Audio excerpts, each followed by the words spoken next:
Hello, everybody. This is Scott from Planet X News. I am here with our physicist live on the Planet X News YouTube channel. And we have some breaking news and a breaking discovery on some images that I was able to capture on one of the NASA cameras out there in outer space. It's actually called the SREM, S-R-E-M imaging. And I did a short video on this a few hours ago. I'm actually quite excited about the information that I found. And our doctor of physics is here with us. And we are going to examine some of these photographs. But there will probably be some further study on these photographs and understanding the way that these images are taken. This is just not a regular camera. It doesn't see things that a normal camera would see. There is a complete definition on how the SREM works, and I should have actually brought that information up, but I'm actually too excited about these images. So, Doctor, how are you this afternoon? I'm fine, thank you. Thank you, Scott. Yes, I'm very well, thank you. And you? I'm doing pretty good. I'm very, very excited. I have like 3 Red Bulls in me. I've been up since 3 o'clock in the morning. I am ready to rock and roll. And it was like God woke me up at 3 o'clock in the morning and he said, get your ass over to your computer right now and pull up these Secchi images. Go to this date that was just about a week ago. And that was about a week ago that we were seeing that that flaring coming from what we thought was Jupiter, what NASA had labeled as Jupiter, and then boom, there you go. And I saw it. I saw it. So I did a short video, did a short video about it, and I worked for probably about 10 hours on those images. You can clearly see that NASA was trying to cover it up, trying to hide it. So I'm going to put one of these pictures up on the screen right now, and I want you to give us your opinion on what I discovered. Okay. Let's see. I'm so fidgety right now because of what I found. I've been at this now. I've been at this now for 14 years. 14 years I've been trying to find this damn thing. Okay, so let's look at that. So this is the object that we're talking about right here. Yeah. Now, am I correct that this is Venus right here, and this is Jupiter? Well, as you know, that's how they label them, but they often act like they are not actually planets. So it could be they either are the planets, but there are other objects behind them that they are hiding, and these objects are the brown dwarf stars that are ejecting plasma. Or it could be that sometimes they may cover up the actual planet and then label the larger object that's there, that's doing all kinds of strange things. They label it as a planet. So they obviously are trying to hide these things, yes. I was so excited. I was so excited whenever I caught a glimpse of this out of the corner of my eye, because I noticed that the light gray background that they usually have, and it's kind of ripply, kind of distorted because of the imaging. And out of the corner of my eye, when I was running the video and the dates, I saw it. It came through so fast. And then I went back to the beginning, and I immediately recorded the information into my computer so they didn't delete it. And sure enough, there it was. And I'll be quite honest with you, I actually started shaking whenever I saw it. Wow. I mean, there is no doubt I've been looking at these images. Oh my. so long, so many years I've been looking at them, and it's only now that I could actually physically with my own eyeballs look at something that is there that should not be there. Yeah. Mm-hmm. What did you think whenever you saw the short video that I posted?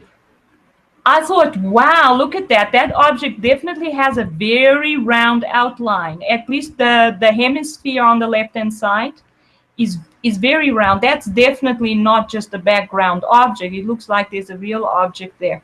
So half of it is black, and the other side, the other hemisphere, you can sort of get it, you see it faintly. So it's obviously dark on one side, and there's emission on the other because these are particles.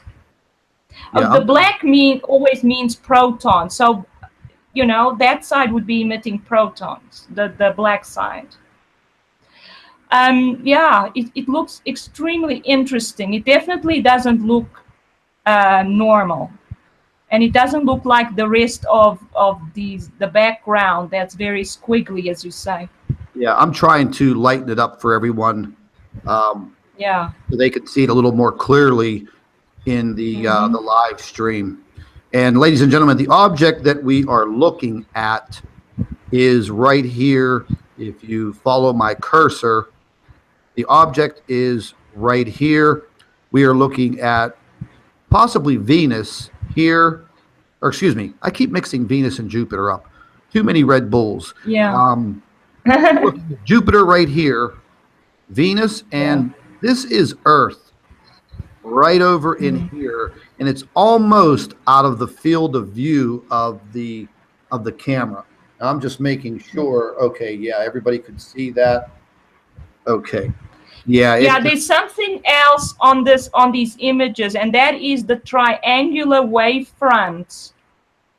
Yeah, I noticed if you that look also. at the back, these triangular wave fronts are emissions from one of these objects, and it must be quite large. I've seen these before, and now that you lighten the image, they're very obvious.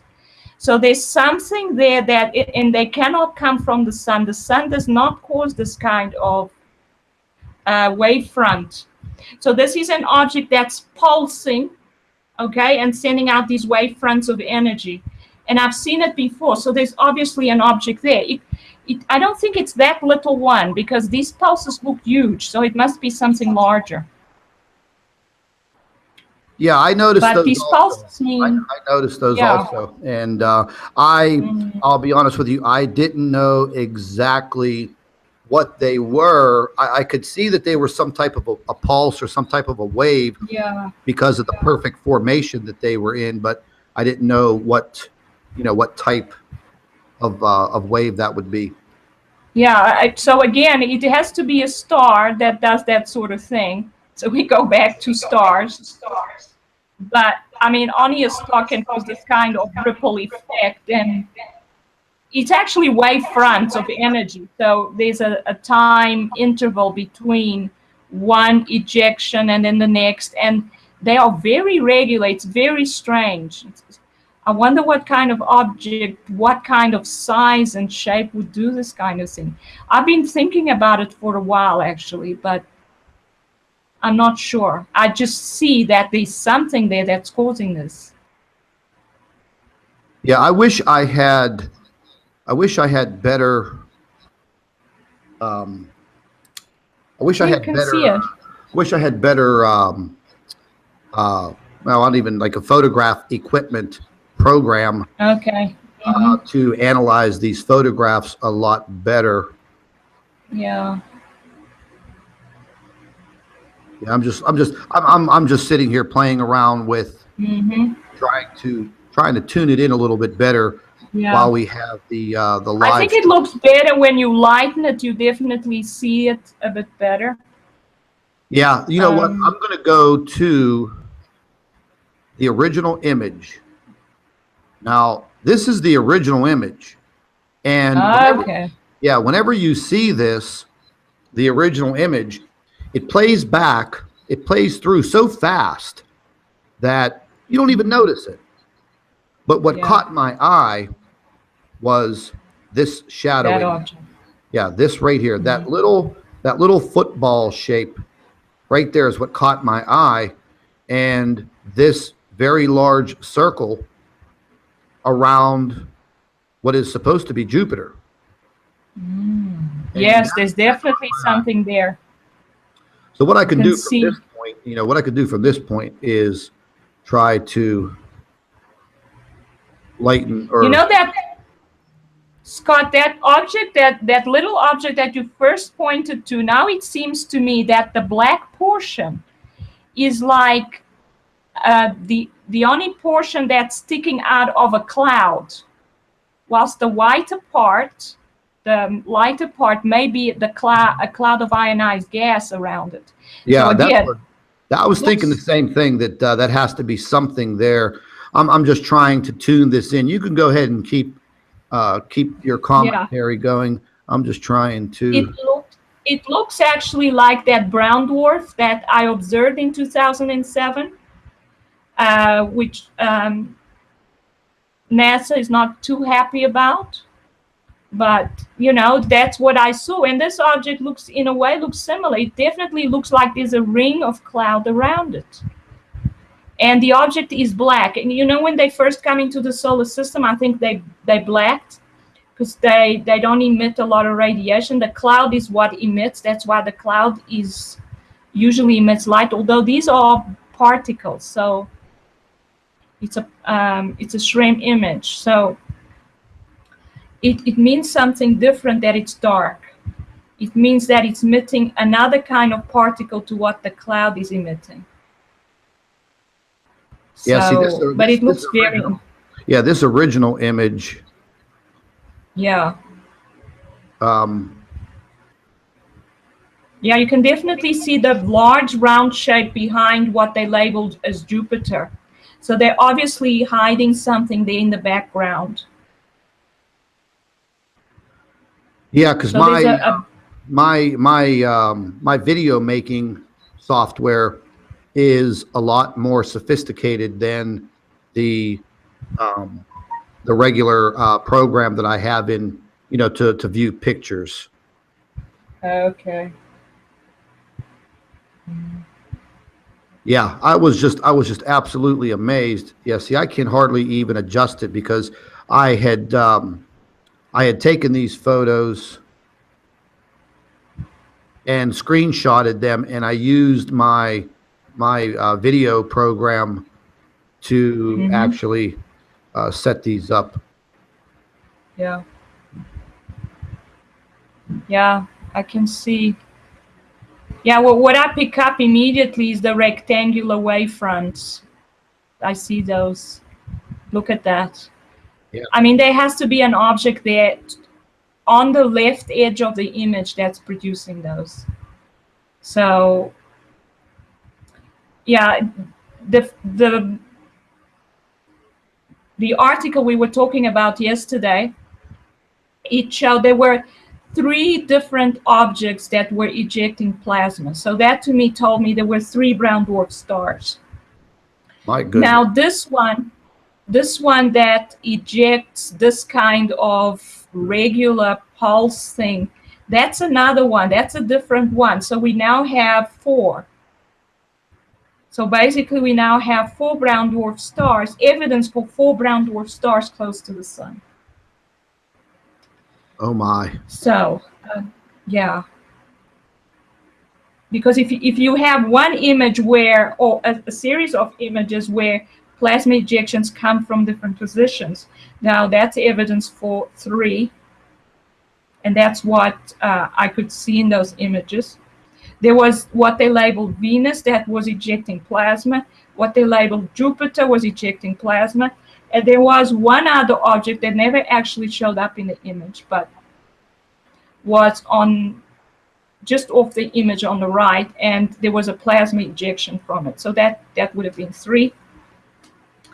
And now we have 4, plus we have this other little one that may be another one. So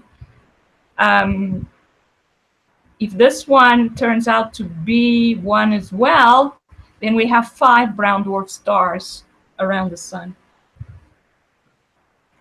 And that That is is amazing. absolutely incredible. What was I Yeah. going to say? My mind's going 1,000 miles an hour right now. Um, Okay. Whenever you're looking at this, it's so hard to figure out the. I'll just use the word the depth perception or the distance, Hmm. and trying to Yeah. gauge the size of this object because we don't know exactly where it's positioned at. That's right. We don't know. I mean, it looks like it is very close to Venus and the Earth, but if this object is massive, then Mhm. its size in this photograph is deceptive. It could actually be, That's right. further away and very, very large, or it could be closer and smaller. Yeah. So that's the Yeah. problem with these cameras.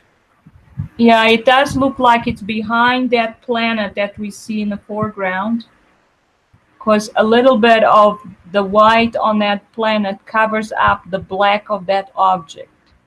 Yeah, I'm going to zoom Seems to into be that a behind little it. further. So at least we know that it's further away than the planet, and if they label it as Venus, and it's actually a correct label this time, then it's further away than Venus. And it looks larger than Venus, and Venus usually looks big because of its reflective abilities. So yeah, but these brown dwarf stars don't have to be large. The most powerful ones are usually the smallest ones because those are the densest. Those are the iron core brown dwarf stars. They are the smallest. They could even be the size of the Earth, and could have been larger than the sun when there were stars, main sequence stars. So the helium core brown dwarf stars are actually usually larger than the iron core ones, because iron is a lot denser than helium, so it collapses down to a smaller size.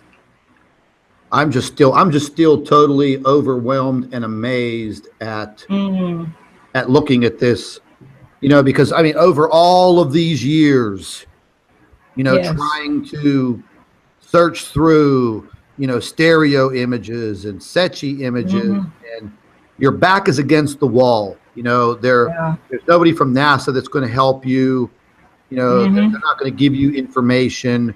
They're just not going to help you. That's So, right. it's basically left up to chance. And I believe today was just one of those chances. Hmm. Like I said, whenever I woke up out of a sudden sleep. It was Yes. 3:03 a.m.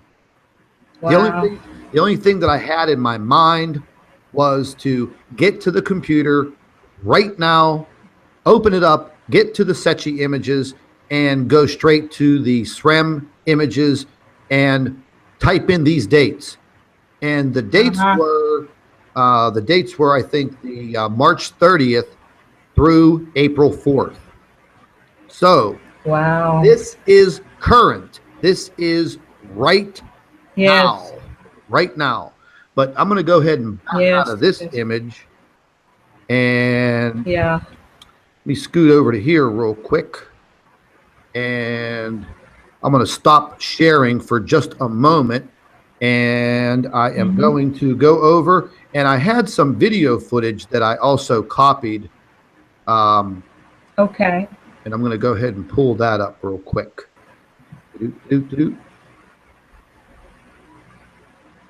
Oh, you know what? Before I do that, Hmm.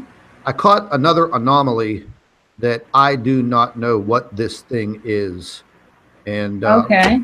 I'll go ahead and share that real quick because um, it showed up in the frame for a short while, and then it was gone. Hmm.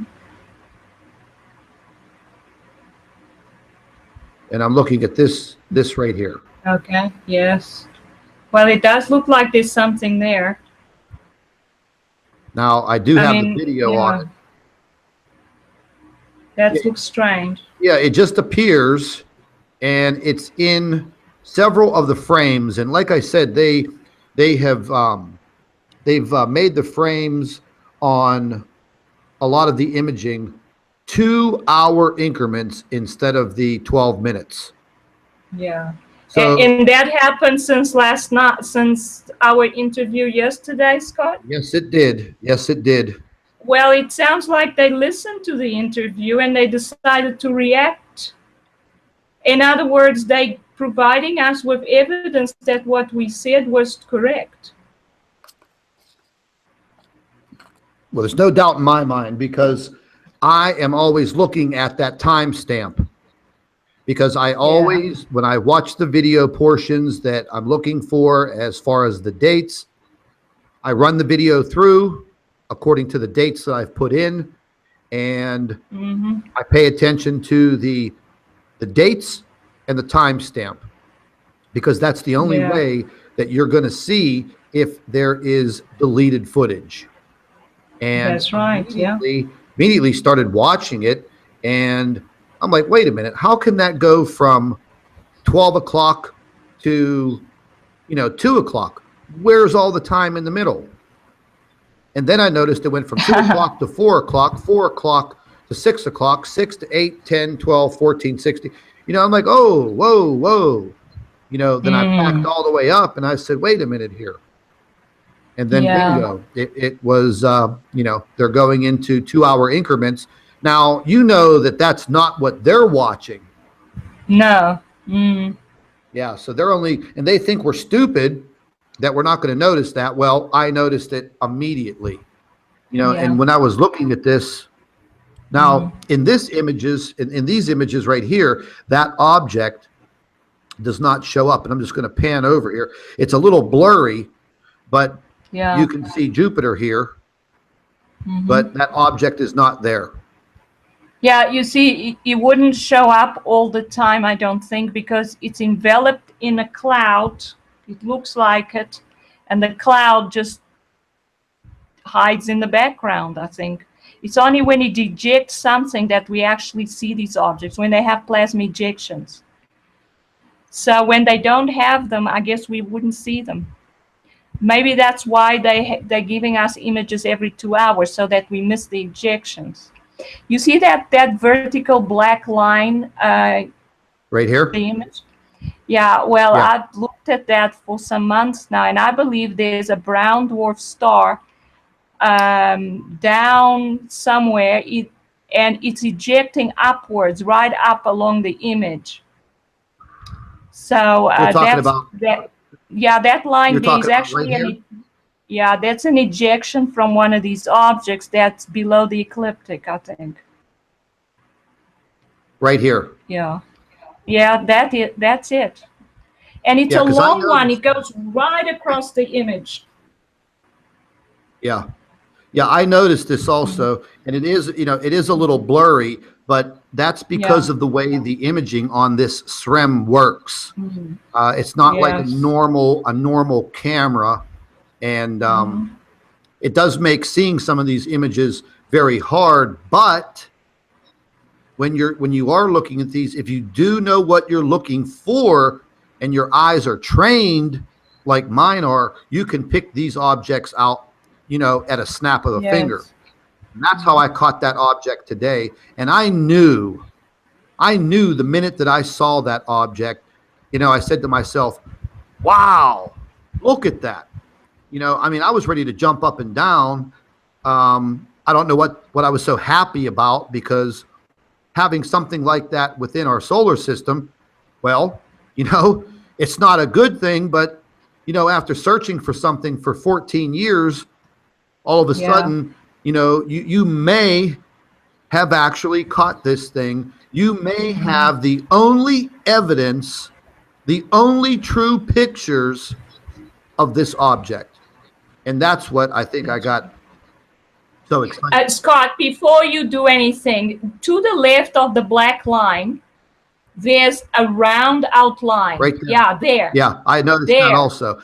Now, that is the object. That's the round outline that was in the previous photograph that Jupiter was right in front of.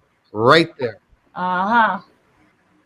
So that looks like an object, definitely.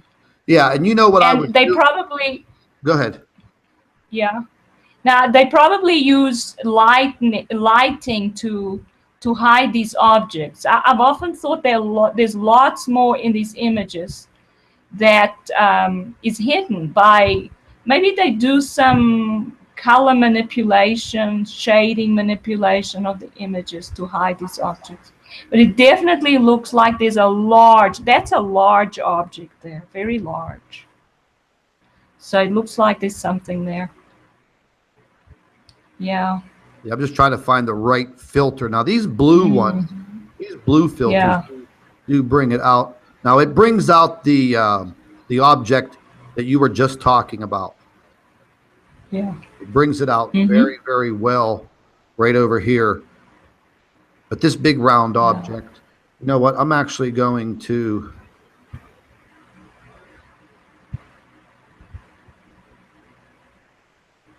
save a copy of that. Okay.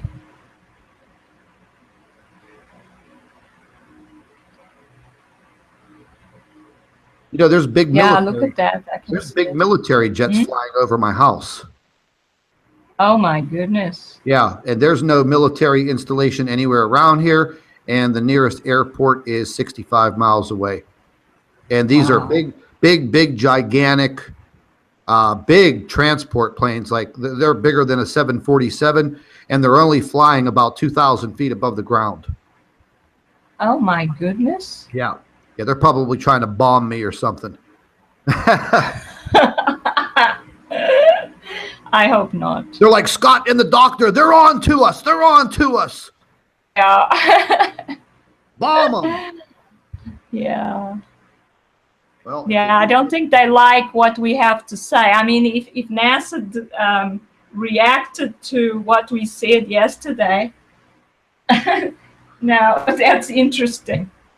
Yeah, that's very interesting that, you know, they would probably, send a signal up there and, well, no, they wouldn't have to send a signal. They would just change what is available on the internet. That's right, because they get a continuous feed. We get images at certain time intervals, and they choose at what interval we get them. Yep. So, still very interesting. I'm going to pull up another one of these images and see. There's that anomaly again at the top. Yeah, it looks very strange. I'm not sure what it is, but there's something there for sure. Look at that. Strange. Yeah, no, I did see a spherical object there. Oh yes, I can see the shading. Yeah, right there. But this comes into view for a few frames, and then because of the distance between the frames, it looks like it pops in and then pops out because of the way that they have the timing set up. Yeah, well, it may be an ejection from that object you just pointed out. Yeah, because you could see it. I'm going to change this to that blue filter just to see if we could bring out any more detail in it. Mm-hmm.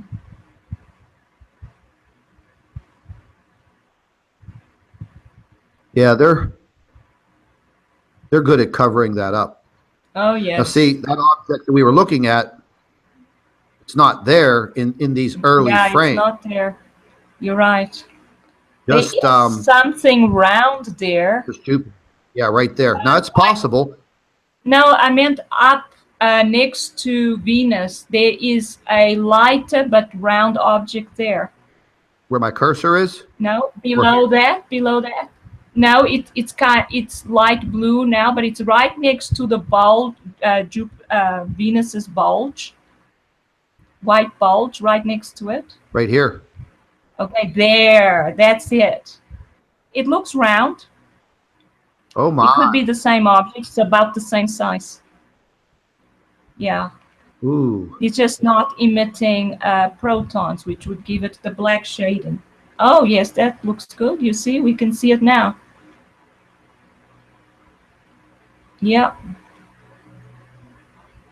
Yeah, they're masking a lot of objects in this. They are. I just this whole mess up here. Yeah. I just don't know what it is, but it kind of looked three-dimensional in the actual video itself. Yes. Now, what I can do, Yeah. Well. what I can do real quick is let me go ahead and jump out of here. I'm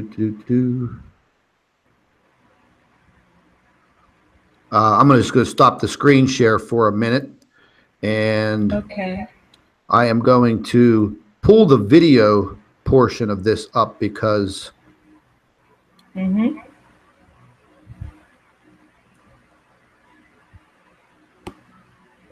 video that I captured today was pretty intense. Okay.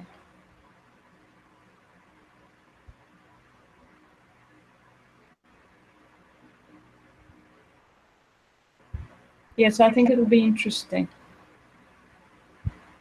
to look at that.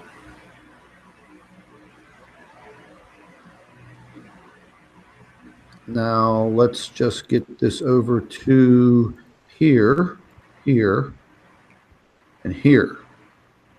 Uh-huh. Look at that. There it is. I can see the... Ah, yes. You see how it just pops in? Yes. It's a pity they're only giving us 2 hours because we would need to look at that. Yep. Every 2 Yeah, hours. but it's definitely something. It's definitely something. There's an object there. Yeah, there's no I doubt can about see it. that. You know what we might be able to what am I doing? Might be able to change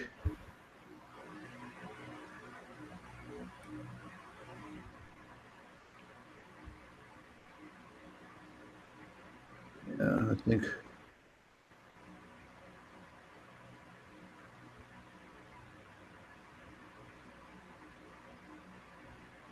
That looks interesting.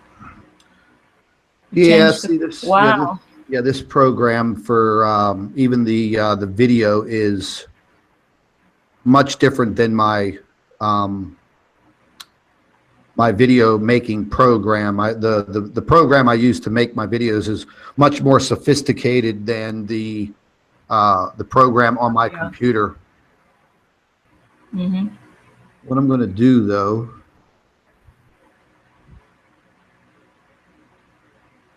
I'm just sharpening some of this to see if. Yes. Well, I find it very how clearly we could see those triangular wavefronts.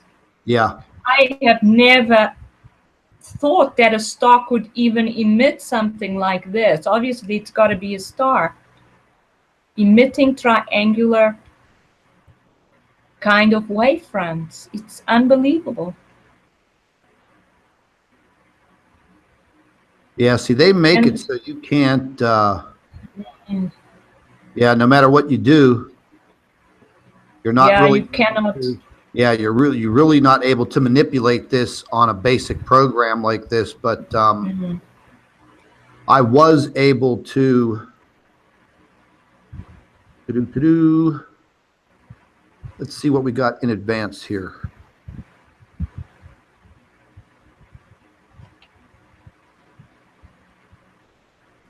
Well, that definitely doesn't help, does it? But it looked pretty. Yeah. Yeah, there's not much I could do. There's not much I could do on this live stream like this with these objects. But it just goes to show that they are definitely trying to hide things from us, Scott. And that's what they're all about. They want to give us just a little bit of information because they have to, but yet hide the truth from us. Because the truth is amazing. It's unbelievable that these objects are close to the sun. And it's like a huge conspiracy that no one will believe because it's just so wild. But yet we have evidence that these objects are there. Yep, there's no doubt about that. Now I'm going to put another video, and this is the other side. This is not the SREM. Yeah, those are SREM. Oh, SREM. I mean, Look at that. yeah, this is the H1. I'm sorry. We've just seen the 3 ejections. Venus is ejecting. Yeah, see there. Remember I was telling you earlier how I saw the other ejection on the bottom right over here? Yeah, there's an ejection there on the right edge. And well, that was Jupiter. I think that went off. But before we see, oh, there's another one there at the bottom. Is that the one you meant? Yes, that's the one I was talking about. Yeah, definitely. We see the big ejection from the sun. That big coronal mass ejection. It was just a flash. Oh, and I got something to show you. Oh my. I think we may have evidence of the sun going dark. And this just happened. This just happened the other day, a few days ago. And the imaging goes so fast. And again, they backed everything off to 2-hour increments. But they didn't know that this guy behind this microphone was just a tad smarter than they are, and I caught it. So we're going to be looking at that imaging in a few minutes. Okay. But, yeah, you can see this massive ejection now. That is, matter of fact, I'm going to go ahead and I'm going to back that up just and look at the sun. It's obviously reacting to these objects. I'm just backing it up so we could take a good look.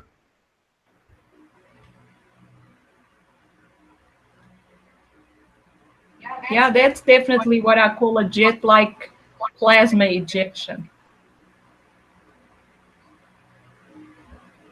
That's the kind of ejection these brown dwarfs have when they start ejecting from their surface and they blow a hole through the cloud of ionized gas. If they're completely enveloped in it, that's just the kind of ejection that you would expect. Yeah, that was a violent coronal mass ejection. I actually have it on several other cameras as it was happening. But you can see, you know, what was supposed to be Jupiter is up here where my cursor is. Yeah. And you can see that ejection coming out, but that's not coming from Jupiter. And then another one appears right below. And that caught my eye immediately whenever I saw the ejection on the bottom right there. Yeah. So it could be it's 2 brown dwarfs, or it could be one large one ejecting from 2 different positions. But the distances are quite large, so maybe it's actually 2. They do move around as binaries, I think. Yeah, that's just amazing. I'm going to pull up this this imaging here, and then I got some real good close-up video that I recorded of this event. Okay. It's running a little slow, so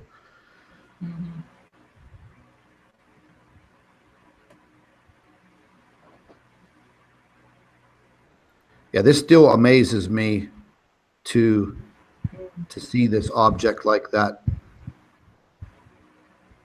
Yeah, these are very interesting.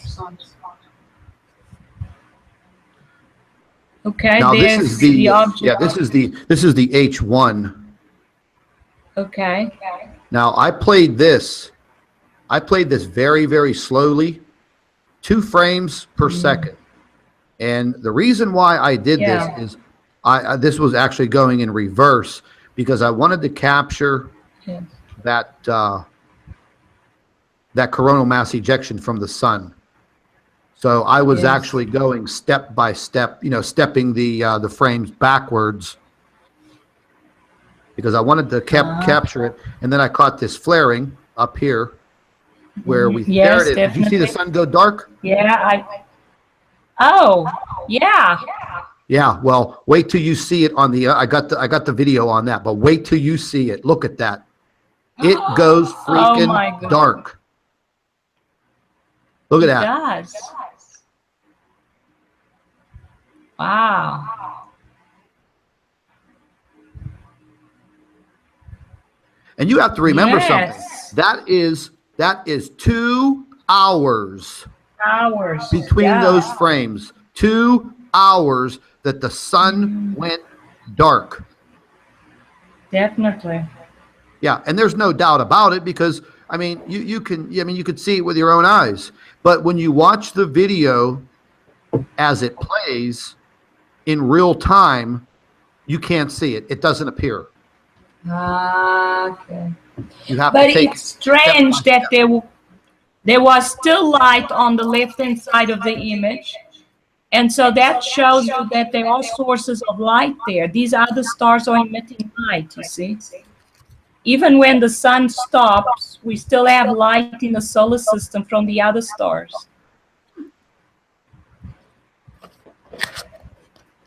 Yeah, that's just amazing. That It is just amazing. I'm going to try to stop that.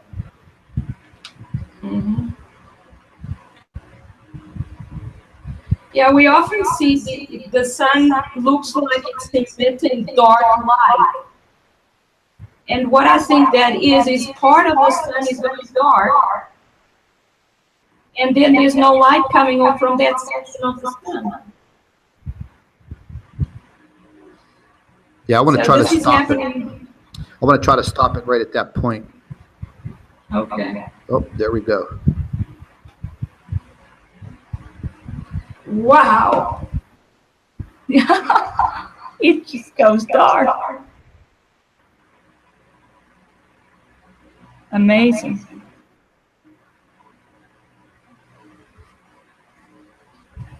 Yeah, I'm trying to bring it to the point where There's also a black cloud between Venus and Mercury. I mean, a darker cloud. It moves from to the right of Mercury to between Venus and Mercury. And there may be something there as well. I can't seem to capture that right where I want it. Okay. There it goes. Well, There we go. oh, yes. Look at that. Amazing. Now, I mean, I don't, I mean, this kind of captured me by surprise also because, I mean, it looks like the sun is gone. yeah. And yet the planets are still reflecting light, I think. So where do they get their light from? So there are other sources of light there.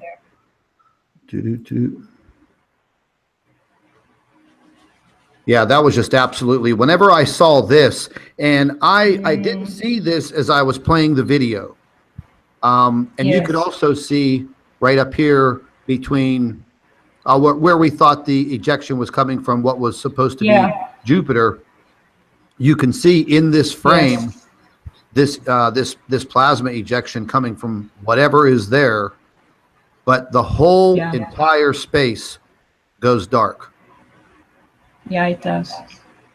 And this was, I believe this was right after that massive coronal mass ejection.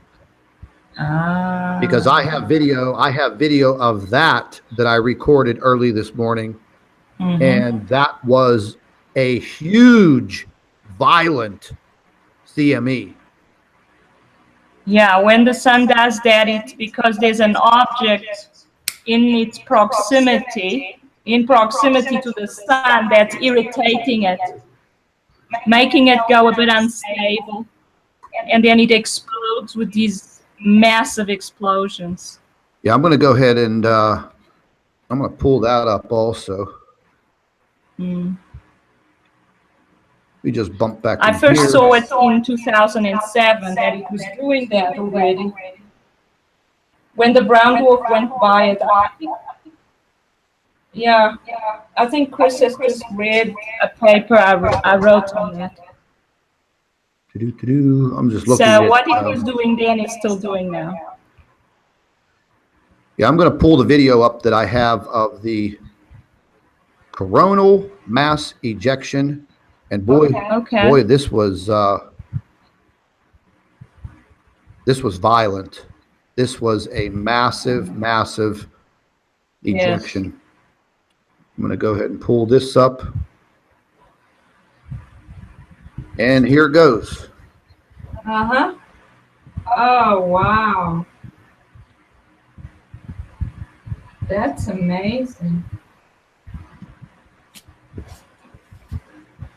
That was huge. Yeah, this is in full speed. This is the regular speed that it goes. Wow. Yeah. Yeah, that was on April 2nd. That massive ejection. It seemed that when the sun went dark like that, it was on the 31st. Okay. Yeah, I will look at those images myself. Yeah, I would go back to the 28th of March through the present day, as far as you can get into the present. But this was just absolutely massive. This coronal mass ejection. I also caught it on the LASCO also. I think this is yeah.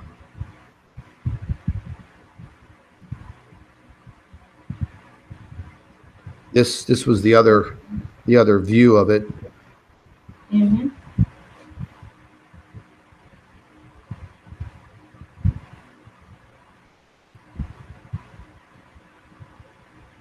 Wow, look at that. And it just keeps on spewing. Yes. And you see how small the sun is compared with that. Oh, yes. That little white circle is the sun? Yes. It's tiny compared with that huge ejection. Well, it's a CME. It's a good thing it wasn't towards the Earth. Yeah, that would have been disastrous if we were in the line of that. Yeah. I'm going to pull up this other piece of video. This goes back to the Soho image. Wow, I've never seen the sun looking that active. I mean, I haven't seen it in a long time. Sure. Wow. I mean, that was a massive discharge. I mean, I've seen them before. You know, I've seen them before like that, but sure. I could only imagine how much of the sun's surface was blown away in this. That's right. And then you could see all of this flaring to the left, how it just expands, and now it's just flowing. And ladies and gentlemen, this is a good example of how these solar winds are ejected. Did you see that, Scott? What was it? The whole of the southern part of the sun started glowing outside of the equator. To the lower right? Yeah, to the lower left. Lower left and left. It just one of the frames showed that. I've seen that kind of thing before, where it's like the sun grows in size suddenly. Oh my! Some kind of the sun gets very unstable sometimes. That's what I think. Okay, it's playing, it's looping back again, so when you see it, just tell me to stop. Okay.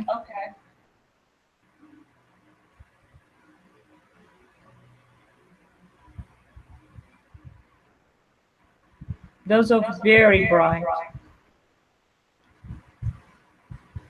Quite intense.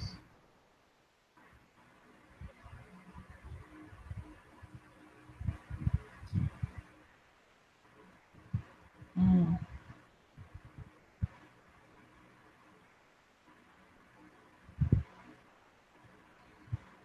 Did we miss it? Okay. No, I don't think so. Okay, it's looping I back. don't know. I didn't see it this time. Yeah, that's weird because it's looping back again.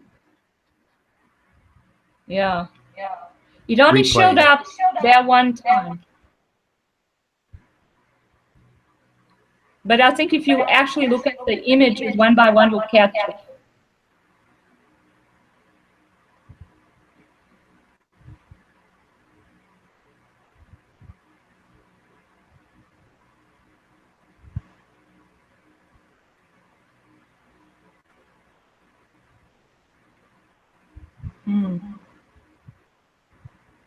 Yeah, the sun definitely looks more active than usual. Well, that's weird because this is the same looping video. Yeah, show all the images. The footage skips some frames, I think, and some frames only appear now and then. What was that? There was like a flash. I'm right there.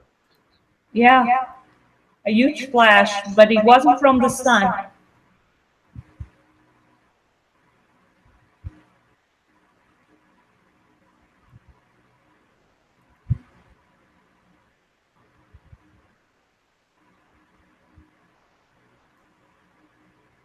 Yeah, that's weird how it just won't. Right there. There. Do you see that? Oh my God. Do you see this? Wow, I was lucky to capture that. Wow. That is not normal. The sun just increased to 3 times its size suddenly. Another star behind it. Or in front of it. Oh my goodness, it could be a star in front of the sun. And it's huge. Well, it could be that it's closer to the camera than the sun. You see? Look at the pointy thing. Yeah, right here. We've seen objects like that look pointy like that. Yeah. Yeah, most definitely. I was very lucky to capture this frame right where we stopped. Uh-huh. Yeah, that's a very bright yeah, it's a little scary. That's very scary to see the sun reacting in this way. Yeah, it is. I think it may not be the sun because the occulter, you see, is with the camera.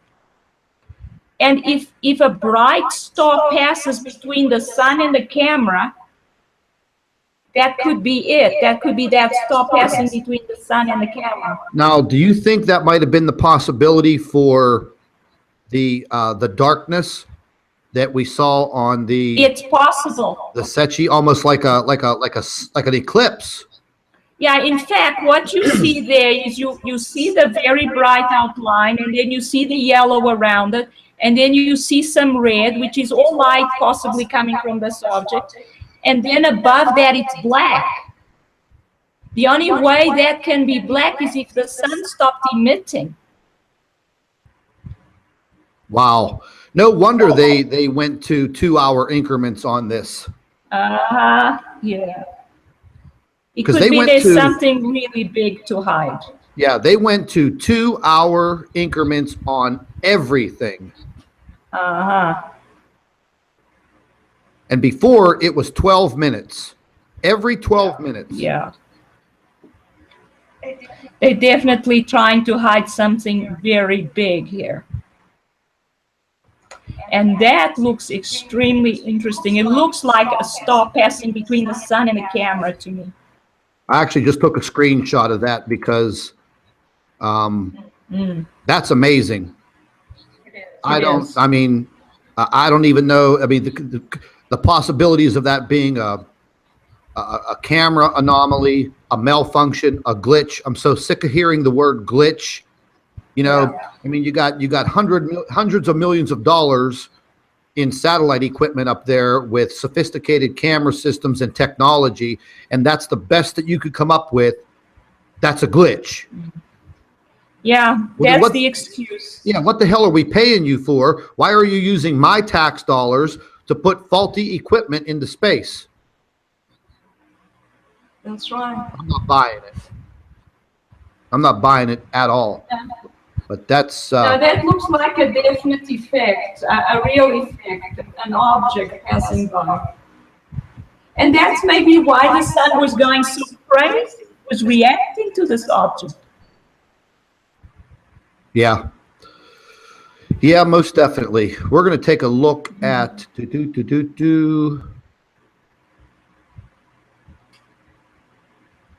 Now, I pulled this up. Yeah. And I zoomed in on this because this is what we were looking at earlier yesterday. We were talking about the black shaded area behind. Now look, bingo, it went black. Yes, it did. Now I slowed this down. I slowed this down enough for us to capture the darkness rolling in to the footage. Okay. And then you could see this black object right behind the Earth, whatever that is. Something else I wanted to point out. Never have I seen these Birkeland current lines running through the planets. I've never seen them turn orange and yellow. That's true. Yeah, they're using something different there. I mean, could this possibly be some type of an electrical no, it's not, Scott. No? What it could be is that they just use different colors and different shades. They're trying to hide maybe the fact that there's more than one line somewhere. You see that black line there? That's what I was going to say. Now, this Birkeland current line, what in the hell is it attached to? Because here it's orange. It starts out orange. Yeah, and then maybe what's it attached to? It's very strange. Yeah, because you see there was an object there which got painted over or something. That's probably what happened. Look at that huge, oh my goodness, you see the sun just went dark. Yeah. And then there was a black rejection from the right. Amazing. Yeah, there's no doubt. There's a lot of funny business going on out there in our inner solar system. I mean, I could only imagine being a fly on the wall, you know, in the rooms of NASA and the JPL and the European Space Agency and all of these fools out there trying to deceive us. But you know what? You're going to have to wake up a little bit earlier in the morning to get this crap past us. Right. Because there is absolutely no doubt in my mind. I don't care what anybody says. That whole entire screen goes black for 2 hours because this is in 2 hour increments. That was black. Look at that. Yes, it was blacked out for 2 damn hours. And then you have the ejection coming from the right side of the screen, which Jupiter is over there, but we've also identified that other massive object over there that was being hidden in the SREM images. Yes. And I'll bet you 10 to 1 that damn ejection came from that object. Yes. Yeah, I agree. Yeah, this there is has to be an object there. Yeah, I'm starting to get real fired up there, Doc. This is getting wow, look at that. Yeah, it's amazing to see it going black. Yeah, we're going to pull this one up. Now, I zoomed out on this because I wanted to show the sun Wow. off to the left. Yes. And as this plays Wow. through slowly, once again, you'll see it go dark. Yeah, I already saw it twice. Now, this is during the right after the coronal mass ejection, right after the CME goes off. This is when it goes dark. Okay.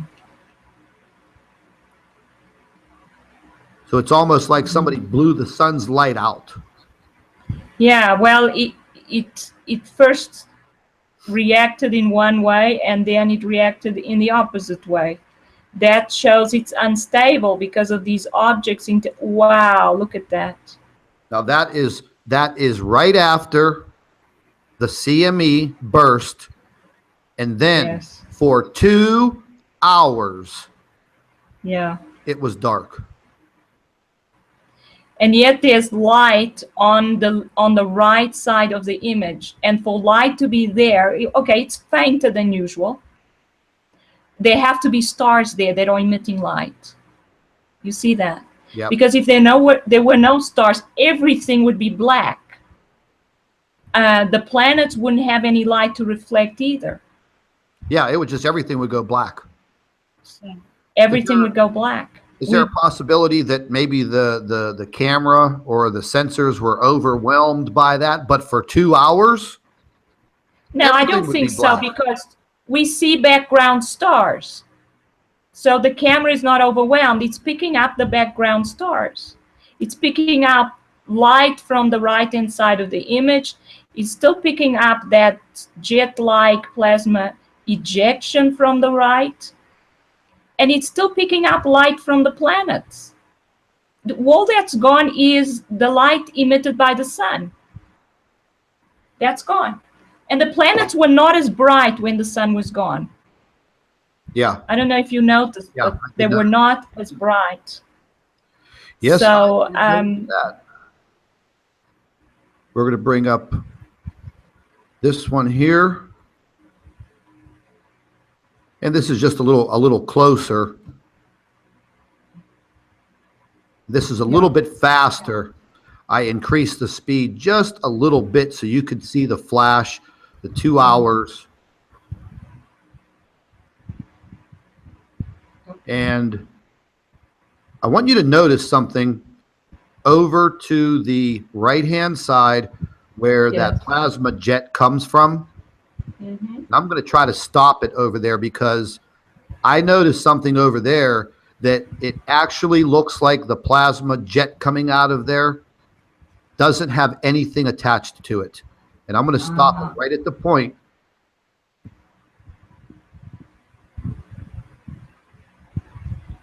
It's like it appears out of nowhere, but see?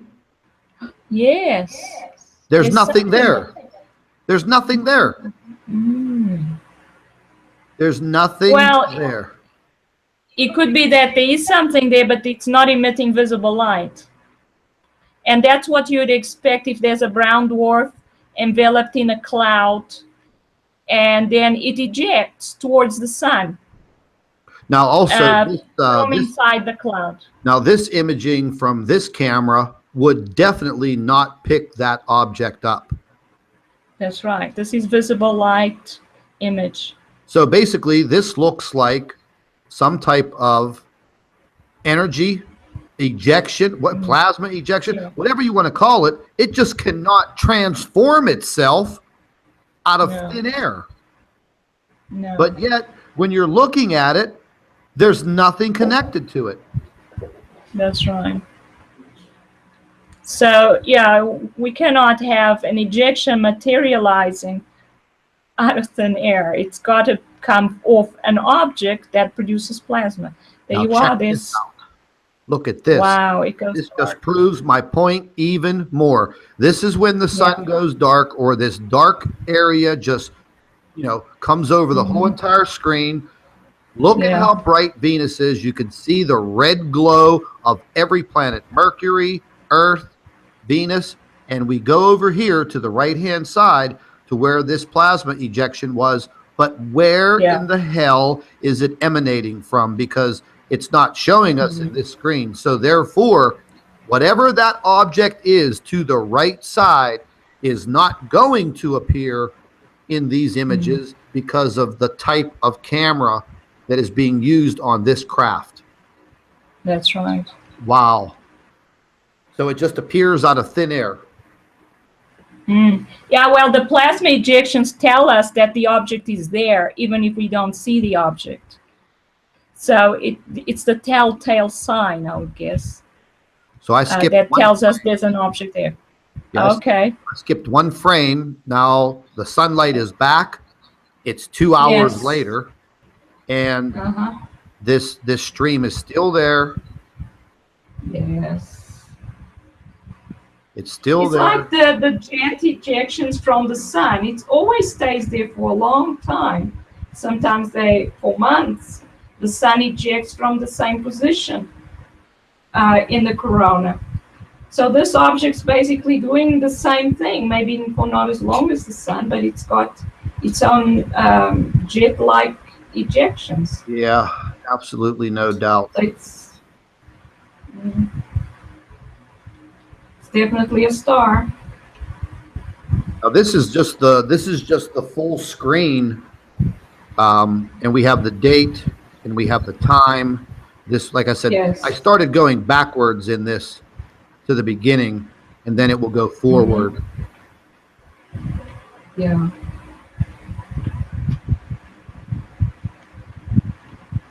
I just think today's discovery on what I found, it's still blowing me away that object in those FREM images. I'm probably going to dream about it all night. Yeah, probably. It's very, very interesting that you found that object. Yeah, it just goes to show. I mean, if we were examining these images very, very closely, we'd probably find a lot more. It seems that the inner solar system is full of strange objects. I find that cloud there between Venus and Mercury strange as well. I mean, the dark, yeah. Yeah, there's absolutely no doubt at all. No doubt at all. I just wanted to see these images again. Yes.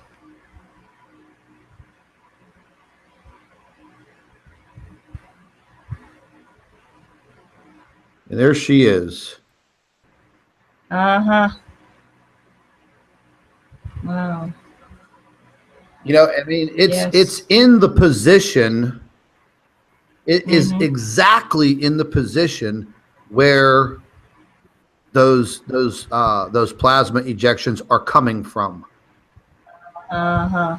And then this big object, this just amazes me. Whatever the hell this is. Yes. Well, it's huge, and it's obviously behind Jupiter. That's what it looks like. I mean, I'm not sure that's even Jupiter, but it could be something else. It could be a planet that belongs to that particular star. And so that's why it appears in front of it like that. Yeah, I mean, but it has to be. I did think that the possibilities of this being a planet, not a star, or the brown dwarf. Yeah. But then I started thinking, okay, well, if this was a planet, then there would be a Birkeland current line going through it. It would be illuminated like the other planets in the photograph. And it's like it's hidden in the shadows, so you really can't see it. It's not emitting or reflecting any light. So I automatically thought, okay, damn, that has got to be the brown dwarf, or at least one of them. Because in the close proximity to Earth, Venus, and what we think is Jupiter, that object, if it was a planet, would have to be, you know, showing some type of light emission, something other than being this dark mass just sitting there. Yes. Mm. I better stop drinking these Red Bulls. Yeah, I mean, if it's behind Jupiter and it's at least 5 times larger than Jupiter, I mean, how would we have a planet that's 5 times larger than Jupiter? Don't forget that the sun is, of course, larger than Jupiter. This would mean, I think Jupiter is 1/10 the size of the sun. Yes, it's 1/10. So this object would be the size of the sun. So it definitely has to be a star. Yeah, it's pretty massive. Yeah. I'm going to go ahead and move over here real quick, and I am going to do something real quick. It just amazes me. I'm going to jump over and I'm going to pull up the one site that I do use for changing the exposure of some of these objects. And it allows me to it allows me to invert it and then also to adjust the gamma. I wish that I could do it with video, but the site doesn't accept video to do these adjustments, only photographs, but it works very, very well. So I'm actually going to take a look, and I'm going to adjust this gamma just a little bit on another photograph.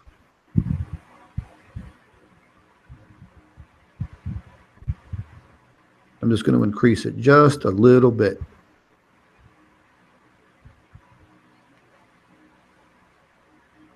Because it seems like it's just a little too dark for the video. Yes. And then it allows me to zoom in and pan around. Yeah, see it? And whenever I was using this program earlier to adjust this, this is how I found it. Uh-huh. I'm actually doing it right now in the background.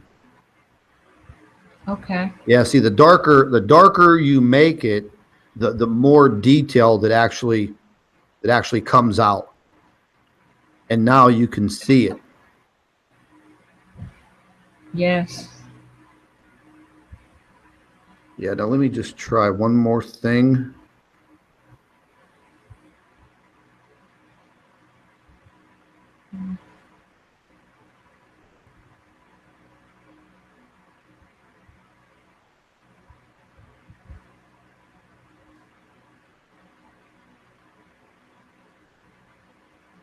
I just had to save that one. And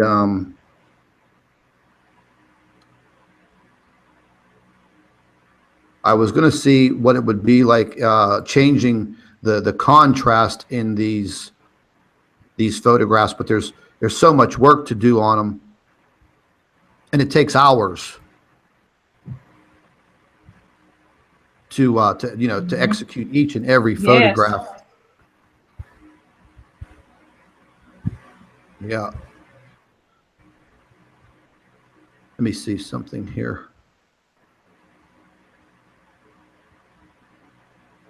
Yes. Yeah, it's a pretty good website that I found to do all of this. It has a lot of options. Yeah, it's going to take me hours and hours to go through all of this. But yeah, I was just absolutely amazed. I was very, very excited to get these photographs, in your hands and get your observations on these. Because Yes. I honestly think, in my mind right now, from the information that I've seen, the photographs that I've seen, the video that I've seen, these last couple of days, from about the 28th, Yes. from the 28th of March through the 2nd of April, these couple of days, a lot happened. Then if we go back to the magnetopause and magnetosphere collapse on the 14th. Mm-hmm. Okay, so that's what, 2 weeks, a little more than 2 weeks went by, and bingo. That's true. So we have these events occurring, and you know, it's just my personal opinion. I think these objects are getting closer and closer. Mm-hmm. I think they're closing in on the sun, and they are creating some very, very serious situations with our sun. And one thing that I did want to take a look at while you're here, yes, and I have your professional opinion. Yeah, but I definitely agree with you. The sun is looking dark. The coronal holes are getting larger. It obviously seems to getting weaker. So, I mean, it's still having explosions, but that's when it becomes unstable because these objects are so close to it. And yeah, there we are. Oh my. Our poor sun. Look at that thing. Almost the whole entire middle, middle of the sun it's dissipating. It's disappearing. The corona is just it's almost gone in the middle. Yeah. And then, you know, if you look at the top, of the sun, that massive coronal hole was actually covered last week. Now it's opening. It's opening, stretching all the way down through here. This area is all lightened up. Look how it's extending into the southern part of the sun. Yes. Well, we have basically a permanent coronal hole at the southern hemisphere, at the south pole of the sun. So, yeah, it's looking very sad. It's obviously still trying to do its job. It's got some sunspots now, doing some explosions, some explosive CMEs, and it's still got some energy. Oh yeah. But there are lots of objects closing in on it and draining it. So it's obviously gotten weaker. We can see even, I'm going to write something on that, looking at what the sun looks like now to what it looked like last month and the month before. I'm sure that would be interesting to compare. Yeah, I think it's getting weaker fast. Yeah, absolutely, no doubt. Now this is what I want everyone to pay attention to.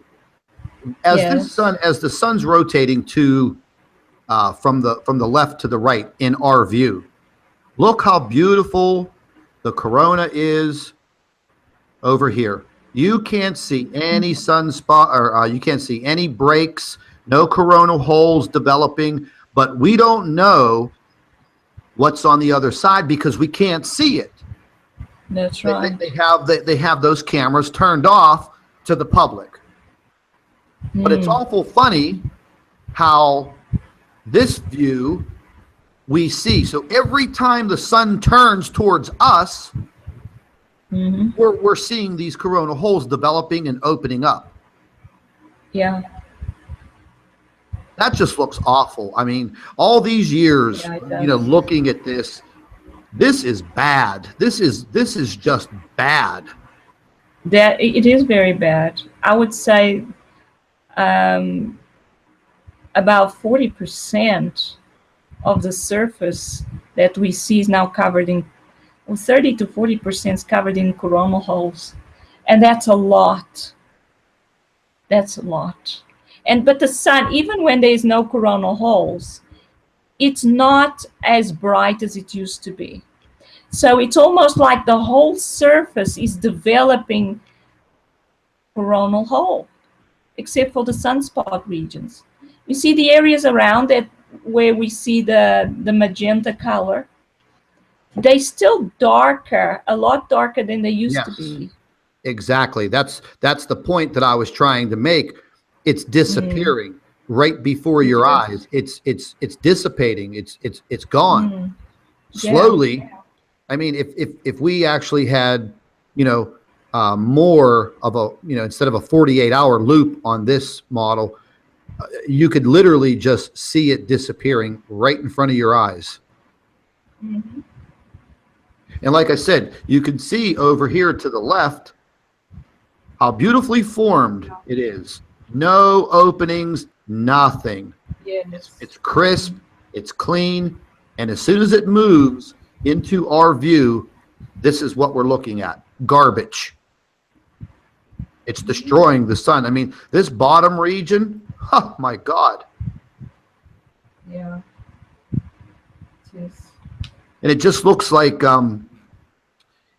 plastic bubbling and burning and melting, and it's just melting away, disappearing. Yeah. So it's going to be, interesting to watch over the next 5 days what is going to occur, because with all of these openings now in this whole massive region facing us, God only knows what's actually going to happen as far as solar winds. What's going to happen with the magnetosphere? Are we going to see another collapse? There are earthquakes right now popping all over the world, and the earthquakes are actually getting worse. They are, and there was that earthquake in Botswana. Yes. Now, Africa hardly ever gets earthquakes, Scott. And I've thought about this for a few years now, been thinking about these earthquakes that have been increasing. I've known about that. And I kept thinking, well, if they keep on increasing, the sign that they have gone to another level is when Africa starts to get earthquakes. Because when Africa starts to get earthquakes, it means the whole planet is being shaken at another level. Wow. Yeah. Yeah, I was a little disturbed whenever that earthquake erupted in Botswana, and after looking at the actual seismic device channels and seeing that 7.8. Then they downgraded it to a 6.5. I don't care if they're taking averages from all of the devices that report their activity. The bottom line is that's 7.8. Listen, I got emails. I got emails from subscribers that live in Johannesburg and that actually lived a little bit closer to Botswana. And they were they actually panicked because they felt it. And it was very, very startling for them because, if you're not used to feeling earthquakes and then all of a sudden you have an earthquake at a 6.5 or a 7.5 ringing through your homeland, you're wondering what the hell is going on. That's right. And if you're not paying attention to any of this information that we're trying to get out there, you're wondering, oh my God, what is happening? Yeah. So there's been a couple of bigger earthquakes. There's been a couple of big earthquakes over the last 24 hours, and I'm going to have to go back into all of the earthquake activity around the globe within the next few hours and check things out. But yeah, ladies and gentlemen, I mean, as you can see, me and the doctor, we're analyzing what we're seeing, and what you're seeing here is you're seeing your son go to sleep and come to life, go to sleep and come to life, and you're seeing damage to the sun. I don't think this is permanent damage, but I mean, that's the word that I'm going to use, because when these corona holes open up, it's just like you falling down, scraping your elbow, and opening up a wound. And what flows? Blood. Well, whenever the sun gets scraped and opens up, what flows is the solar wind and all of those charged particles heading through space and impacting our planet. And this has been something that has been occurring nonstop. It is time to wake up and realize that, yes, we are in jeopardy. We are in danger. I feel that we are in danger because at any given time, any given time, any of these sunspots that we see now. We hardly saw any sunspots. Now all of a sudden we had a sunspot open up and it's 120,000 kilometers long, and boom, we have this massive coronal ejection, and thank God, only by the grace of God, that it wasn't pointed directly to the Earth. And then, you know, I wanted to mention to you, Doctor, I had one of these trolls say to me that the only reason why we had this collapse in the magnetosphere was because we had a G5 solar flare. Now, I mean, do you know enough about that? Would a G5, would a solar flare collapse the magnetosphere? Only if the magnetosphere is being affected by something else. A G5, it's not that strong. Yeah, maybe he made a mistake in his G rating, but you know, I've never heard of that before. No. Because if all the solar flares throughout a long period of time in humanity, if you know every solar flare that erupted and came from the sun, well, the magnetosphere would be collapsing all the time. Yeah, that's right. I don't think it should be collapsed. I think that the magnetosphere, as we talked about last time, is under threat from other objects that are coming close to the Earth. Yep. And or getting in behind the Earth, perhaps, and they are affecting it. I think that's what's going on, Scott. It's not just the sun. It's not the sun. It's not just the sun. Yeah, boy, I'll tell you what. This whole day, you know, it turns from, you know, excitement looking at this information, but whenever I come back to reality and I start to fully understand what I'm looking at, you know, my excitement is going away, you know, after seeing the object on the SREM. But now I'm going to be quite honest with you and everybody else. You know, I don't know, the fear is setting in with me a little bit because I know exactly what's happening. You know, and it makes me wonder, you know, what can we do? Well, we can't do anything. But the only thing that we really can do is, like I've been saying, make sure that you're prepared. Make sure that you have all of your preparations, food, water, medical supplies, an evacuation plan. If you live in a volcanic activity area, earthquake activity area, I don't care where you live.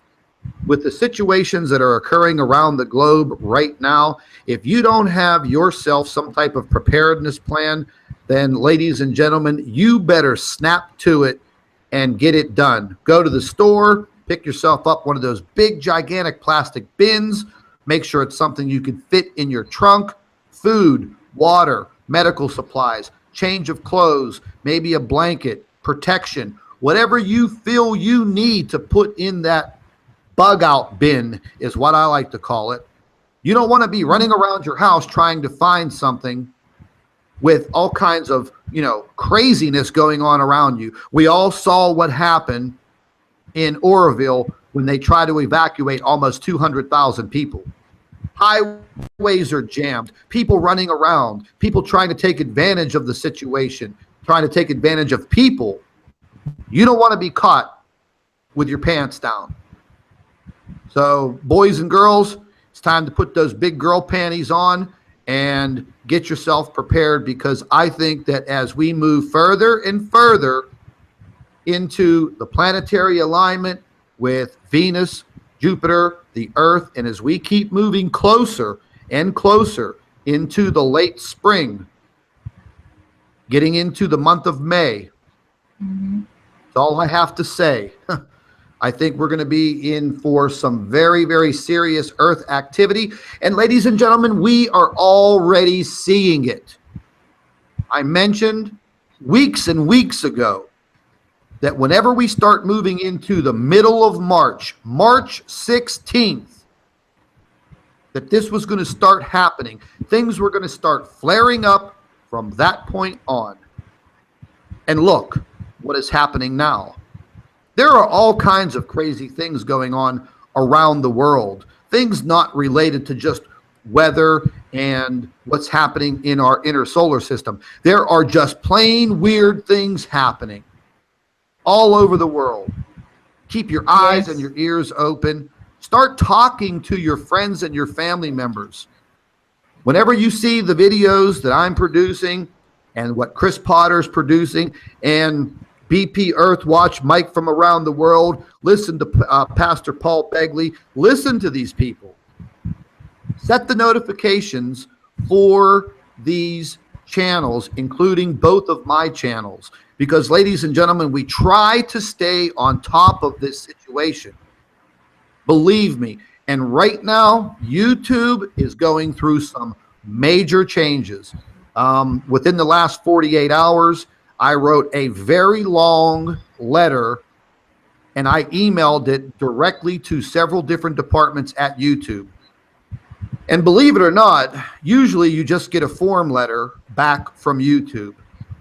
But I actually received 3 letters returned in my email, and you can tell that they were written by someone who actually sat at a keyboard and punched those keys, because they used my name throughout the email. And they said right now they're going through a lot of adjustments at YouTube, and this may upset channels with their views and their subscriber counts and things of that nature, because I was a little upset. I'm wondering, wait a minute here. You know, I have people emailing me telling me that they had to subscribe to my YouTube channels 3 or 4 times. So there is something happening internally at YouTube right now. The the emails that were sent were very apologetic. They said their technicians are working on things. Okay, well, that's fine. Let's kick it into high gear, YouTube, because right now this is our only form of communications with our subscribers and with everybody around the world. Let's rock and roll, man, because I definitely feel as the days and the weeks go on, things are really going to start heating up around the world. And we need to stay in tune and in touch. Knowledge is power. That's what I say. Well, doctor, I'm not going to keep you any longer. I know you got to get some sleep. You have a busy day tomorrow, just like I'll probably be up for the next 24 hours staring at those pictures. They are very interesting, Scott. Yeah, I really appreciate you helping out. I know it's a little bit of a risky endeavor for you and your career, and I know nobody wants to help you either. You know. Yes, that's for sure. You know, there's a lot. But I'm interested in the truth. Yes, me too. And I know there's a lot of people out there that they just don't want to help. They just want to deceive you, and there's absolutely no doubt about it. I mean, I have my issues with the trolling campaigns that are put against my channel and others on YouTube that, you know, deal in the similar subject. And all they want to do is they just want to go on the attack. They just want to attack. But what I found out is whenever you go back and you attack them, man, they cry like little bitches. They cry so bad. Why are you doing this? Why are you attacking me? Why are you saying this? Well, you know what? You know why we're attacking you? Because you deserve it. Because you people come after us. You should put your nose in your own damn business and stay out of our business. Bottom line. You stay on your side of the street and we'll stay on our side of the street. You cross the line, well, you're going to get hammered. That's all I have to say. Doc, stay on the line with me here for just a moment. I'm going to go ahead and end our broadcast. Listen, everybody, make sure that you stay subscribed.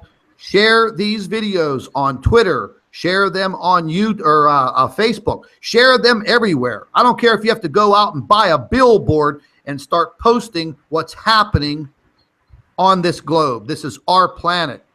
We need to do what we need to do make sure you are prepared. This is Scott from Planet X News.